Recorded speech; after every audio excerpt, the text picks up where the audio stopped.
کیا ماؤں نے لال جنے تھے؟ کیا دھرتی نے انسان دیکھے تھے؟ آج تک دنیا ایسا بادشاہ نہ دکھا سکی جو 22 لاکھ مربع میل پہ حکومت کر کے مسجد میں جھاڑو دے رہا ہو، جو 22 لاکھ مربع میل پر حکومت کر کے پانی کی مشق کندھے پہ اٹھا کے بیوہ عورتوں کے گھر میں گھڑوں میں پانی بھرنے جا رہا ہو۔ امیر المومنین کہاں جا رہے ہو؟ فلاں اماں کے گھڑے میں پانی بھرنے جا رہا ہوں، فلاں کے گھر میں پانی بھرنے جا رہا ہوں۔ 22 لاکھ مربع میل پہ حکومت کر کے دھرتی نے ایسا بادشاہ نہیں دیکھا جو اونٹ چراتا پھر رہا ہو، اور جو بیت المال کا اونٹ گم ہوا، چولے کو باندھا اور دوڑ لگائی، آگے احنف بن قیس ملے، ارے کہاں جا رہے ہو امیر المومنین؟ کہ تو بھی آجا، بیت المال کا اونٹ گم ہو گیا ہے، مل کے تلاش کریں۔ پتہ نہیں کتنے مسلمانوں کا اس میں حصہ ہے۔ دھرتی ایسا بادشاہ نہ دکھا سکے گی، نہ دکھا سکے گی، کوئی ایسا آیا ہی نہیں ہے کہ جو اتنی بڑی سلطنت کا مالک ہو اور کیکر کے درخت کے نیچے بغیر پہروں کے سو رہا ہو۔ یہ ہمارے چھوٹے چھوٹے حکمران، ووٹوں کے ذریعے سے کرسیوں پر بیٹھنے والے، ان بے وقوفوں کے آگے بھی پہرے، پیچھے بھی پہرے، دائیں بھی پہرے، بائیں بھی پہرے، اوپر بھی پہرے، ان کی گاڑیاں بھی بلٹ پروف، یہ پھر بھی ڈرتے ڈرتے جا رہے کہ انہوں نے ظلم کیا، یہ اپنی ذات میں خوف زدہ ہو گئے۔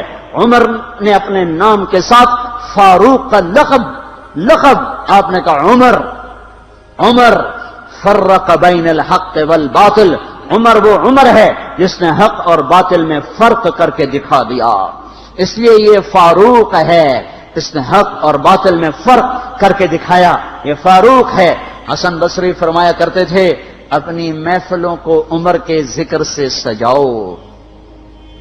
حضرت عائشہ فرمایا کرتی تھیں عمر کے تذکرے کیا کرو کہ جب عمر کا تذکرہ ہوتا ہے تو عدل کا تذکرہ ہوتا ہے، جب عدل کا تذکرہ ہوتا ہے تو اللہ کا تذکرہ ہوتا ہے۔ کہ ہم عائشہ رضی اللہ تعالیٰ عنہا فرمایا کرتی تھیں اتنے بڑی سلطنت پر حکومت کرنے کے بعد اللہ کی راہ میں جانے والے مجاہدین کے گھر گیا کھڑا ہوا ہے، دروازے پہ دستک دے رہا ہے، بیٹی کوئی بازار سے سودا لینا ہو تو مجھے بتاؤ، تیرے گھر والا تو اللہ کی راہ میں ہے، میں تمہارے گھر کا سودا لے آؤں، کیا کیا چیز چاہیے؟ تم نے اپنے خامند کو خط لکھنا ہوگا، تم تو لکھنا نہیں جانتی، مجھے بتاؤ میں تیرے خامند کو تیری طرف سے خط لکھوں۔ اماں تیرا بیٹا اللہ کی راہ میں گیا ہوا ہے، مجھے بتا میں تیرے بیٹے کے نام تیری طرف سے خط لکھوں۔ اتنی بڑی جس کے سامنے قیصر اور کسرا زیر و زبر ہو گئے، کج کلا، وہ زمین میں جا کے تہ خاک میں وہ سارے ہیرے لال جواہر، وہ زمین میں لوٹ پوٹ کرنے والا، کسرا کے تخت کو توڑنے والا اور روم کی طاقت کو توڑنے والا، آل ساسان کی طاقت کو توڑنے والا اور نوشیروان کے خزانے مدینے میں لانے والا اور خسر و پرویز کے خزانے مدینے میں لانے والا اور رومت الکبرا کے خزانے مدینے میں لانے والا خود اپنے کرتے میں 14 پیوند لے کے چل رہا ہے۔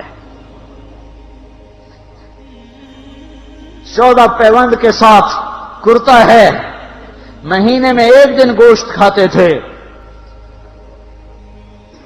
وہ روٹی کھاتے تھے کہ عام آدمی حلق کے نیچے نہیں لے جا سکتا تھا۔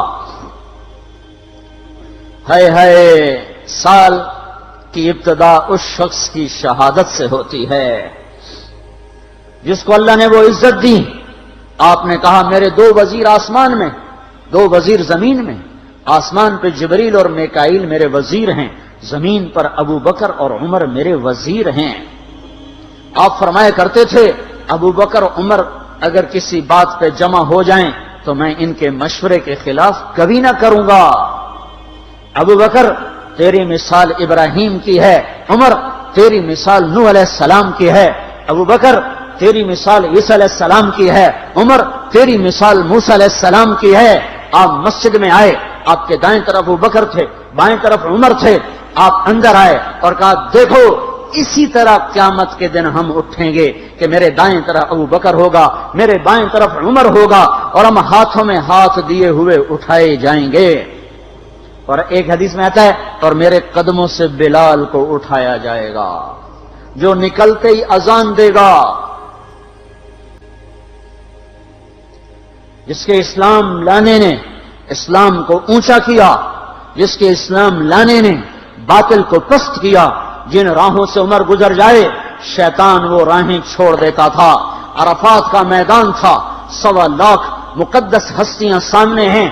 میرے نبی نے فرمایا اس وقت میرا اللہ میرے سب صحابہ پہ فخر کر رہا ہے اور عمر بن خطاب پہ خاص طور پہ فخر کر رہا ہے،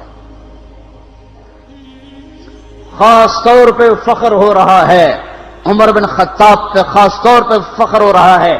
میرے بعد کوئی نبی ہوتا عمر ہوتا۔ عمر، میں نے رات جنت میں محل دیکھا، ایک اینٹ موتی کی، ایک یاقوت کی، ایک زمرد کی۔ میں نے پوچھا یہ کس کا ہے؟ کہا گیا ایک قریشی کا ہے۔ میں کہا میں قریشی ہوں، اتنا خوبصورت محل ہے، میرا ہی ہوگا۔ جب جانے لگا تو فرشتے نے کہا یہ آپ کے غلام عمر بن خطاب کا ہے۔ وہ کیا مبارک لوگ ہیں کہ جنہیں نبی کے گھر میں قبر نصیب ہو، ایک طرف ایک ساتھی، ایک طرف دوسرا ساتھی، جن کو نبی کے دو پہلوؤں میں جگہ ملی ہو۔ وہ کیسے عظیم، وہ کیسی عظیم ہستیاں، اتنی بڑی سلطنت کا مالک اور اتنے بڑے عدل کی نشانی بن کر مدینے میں مسجد میں بیٹھے رو رہے ہیں۔ امیر المومنین کیوں رو رہے ہو؟ کہا دجلہ کے کنارے کتا بھی پیاسا مر گیا تو پوچھ تو عمر کی ہوگی، فرات کے کنارے کتا بھی پیاسا مر گیا تو پوچھ تو عمر کی ہوگی۔ راتوں کو پہرے دیے جا رہے ہیں، راتوں کو خبرگیری کی جا رہی ہے۔ مدینے کے باہر ایک خیمہ ملتا ہے، چند بچے ملتے ہیں جو رو رہے ہیں۔ ایک عورت ہانڈی چڑھا کے ڈوئی پھیر رہی ہے۔ پوچھتے ہیں بہن یہ بچے کیوں رو رہے ہیں؟ کہ یہ بھوک سے رو رہے ہیں۔ ہانڈی میں کیا ہے؟ پانی، کچھ بھی نہیں۔ کیوں چڑھایا ہوا ہے؟ بہلانے کے لیے۔ سو جائیں گے روتے روتے، میرا اور عمر کا اللہ کے ہاں فیصلہ ہوگا۔ تو عمر کی ہچکیاں بن گئیں کہ عمر کو بہن تیرے حال کی کیا خبر؟ کہ پھر ہمارا بادشاہ کیوں بنا ہے؟ اگر ہمارے حال کی خبر نہیں لیتا تو ہمارا خلیفہ کیوں بنا ہے؟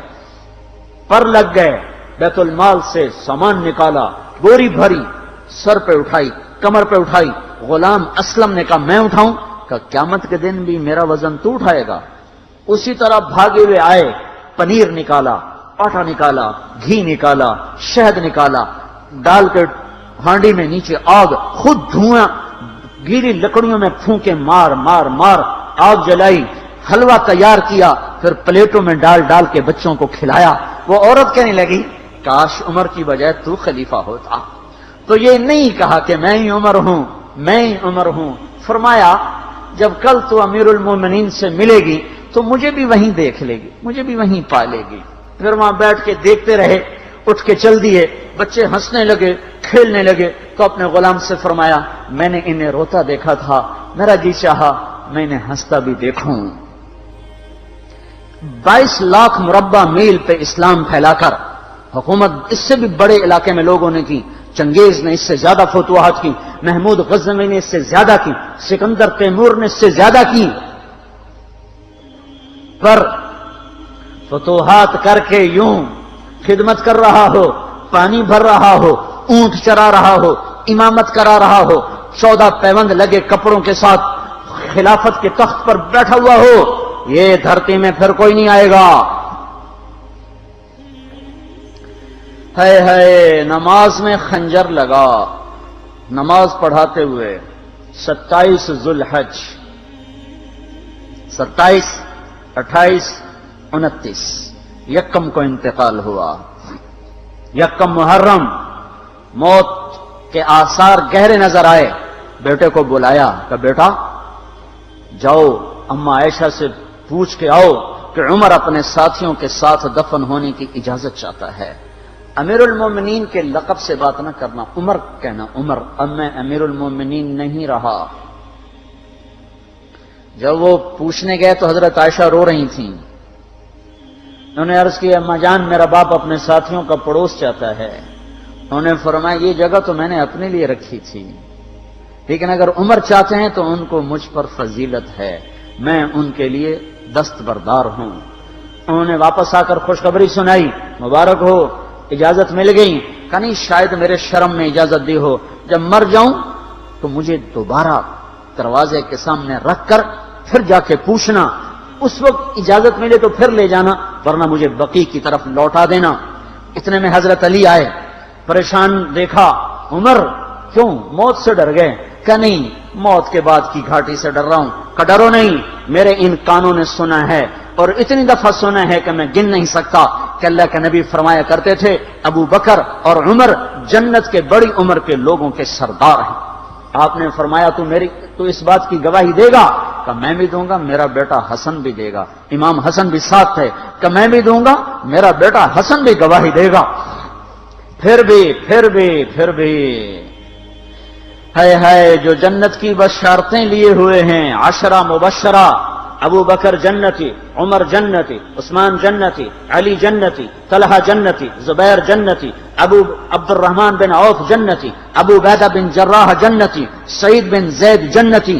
آپ نے نام لے کر گنے، نام لے کر گن کر کہا، سنو ابو بکر جنتی ہے، عمر جنتی ہے، عثمان جنتی ہے، علی جنتی ہے، طلحہ جنتی ہے، زبیر جنتی ہے، سعد بن ابی وقاص جنتی ہے، عبد الرحمن بن عوف جنتی ہے، ابو عبیدہ بن جراح جنتی ہے، سعید بن زید جنتی ہے۔ میں ان سے راضی ہوں، لوگوں ان کا حق پہچانو، میں ان سے راضی ہوں، میں ان سے راضی ہوں۔ پھر آپ نے فرمایا اگر تم نے ان کے بارے میں کسی ایک کے بارے میں بھی دل میں بغض لے کر مر گئے، اور تم نے اتنی بندگی کی تھی کہ سوکھ کے کانٹا ہو گئے تھے، روزے اتنے رکھے تھے کہ پیٹ کمر کو لگ گیا تھا، سجدے اتنے کیے تھے کہ تمہارے ماتھے اور گھٹنوں پر پتھروں جیسے نشان پڑ گئے تھے، اتنا کچھ کر کے ان 10 میں سے کسی ایک کا بغض لے کر اگر تم مر گئے تو اللہ تمہیں منہ کے بل جہنم میں گرا دے گا۔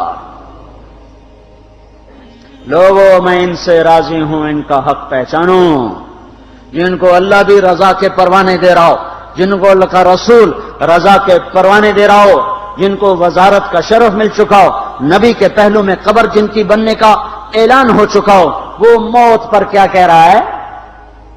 موت پہ کیا کہہ رہا ہے؟ اپنے بیٹے سے کہا میرا سر زمین پہ ڈال دے۔ ان کی گود میں سر تھا عبداللہ بن عمر، تو انہوں نے گود سے ہٹا کر پنڈلی پہ رکھ لیا، یہاں رکھ لیا۔ چلے گئے، کیا کہہ رہا ہوں سنتے نہیں ہو، زمین پہ ڈال دو۔ تو انہوں نے زمین پہ ڈالا تو اپنے چہرے کو مٹی میں رکھ دیا اور ایسے ملنے لگے اور کہنے لگے، اے میرے رب، اگر تو نے عمر کو معاف نہ کیا تو عمر ہلاک ہو جائے۔ ویل لک یا عمر ولامک ان لم یغفر لک ربک، عمر تیری ہلاکت ہے اگر تیرے رب نے تجھے معاف نہ کیا۔ یہ کہتے جان دے دی۔ 22 لاکھ مربع میل میں اسلام کو زندہ کرنے والا، این حالت نماز میں زخم کھا کے گرنے والا، مطلوب مصطفیٰ، وزیر مصطفیٰ، جنت کی خوشخبریاں لے کر پھر موت پر یوں کہہ رہا ہو، اللہ تو نے معاف نہ کیا تو میرا کیا بنے گا؟ کیا بے طلبی ہے۔ ان کے بیٹے خلافت کے اہل، ان کے بہنوئی سعید بن زید 10 مبشرہ میں سے دونوں کے نام کاٹ دیے، کہ یہ 6 ہیں جن سے اللہ کا رسول راضی تھا، جس کو چاہو خلیفہ بنا دو، جس کو چاہو حکومت دے دو، نہ میرے بیٹے کو ملے گی نہ سعید بن زید کو ملے گی۔ کسی نے کہا شوشہ چھوڑا، آپ کا بیٹا بھی تو بہت قابل ہے، اسی کو بنا دیں۔ تو اسے تو طلاق دینا نہیں آتا، حکومت کہاں سے چلائے گا؟ یہ ایک واقعہ کی طرف اشارہ کیا ہے۔ اس کے پیچھے ایک واقعہ ہے جس کو انہوں نے یاد کر کے فرمایا، وہ تو طلاق دینا نہیں جانتا، وہ حکومت کیا چلائے گا؟ حالانکہ بڑے صحابہ میں عبداللہ بن عمر کا مقام ہے۔ ہے جنازہ صہیب رومی نے پڑھایا، دروازے کے سامنے لا کے رکھ دیا گیا، سب لوگ جنازے کے ساتھ کھڑے ہو گئے، عبداللہ بن عمر اکیلے آگے گئے، دروازے پر دستک دی تو اما جان میرا باپ عمر بن خطاب دروازے پہ حاضر ہو چکا ہے، اندر آنے کی اجازت چاہتا ہے۔ تو عائشہ رضی اللہ تعالیٰ نے اپنی چادر کو اٹھایا اور روتے ہوئے باہر نکل گئیں۔ پھر لوگ اندر داخل ہوئے، قبر کھودی گئی، قبر کھودتے ہوئے عبداللہ بن عباس بھی قبر کے کھودنے میں شریک تھے، تو کہتے میرے کندھے پہ کسی نے ہاتھ رکھا، میں نے پیچھے مڑ کے دیکھا تو علی رضی اللہ تعالیٰ عنہ کھڑے رو رہے تھے اور فرما رہے تھے مجھے پتا تھا تو یہیں آئے گا، یہاں تیرے سوا کوئی نہیں آ سکتا، کہ میں نے ایک دفعہ نہیں کتنی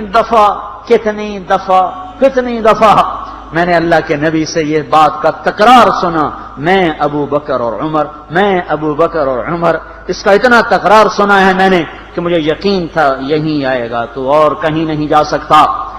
میرے بھائیوں، غفلت سے باہر آ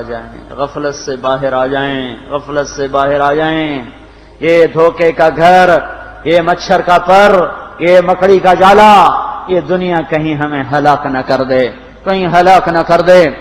ان لوگوں کو سامنے رکھ کے زندگی گزارو جنہوں نے اللہ کو راضی کیا، اس کے رسول کو راضی کیا، کلمہ حق کو بلند کیا، خیر کے ذریعہ بنے، شر کے مٹانے والے بنے، اور دنیا میں مرنے کے بعد بھی ان کے تذکرے ہدایت کا سامان بنے، ان کے تذکرے روشنی کا مینار بنے۔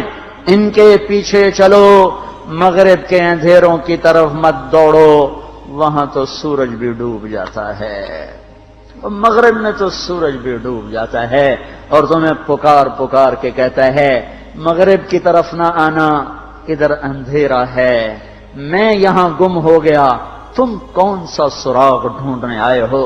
دوڑو اللہ اس کے رسول کی پاک زندگی کی طرف، اس کے پاک صحابہ کی زندگی کی طرف، جن کو اللہ نے مرنے سے پہلے جنت ہاتھ میں دے دی، جنت کی بشارت دے دی۔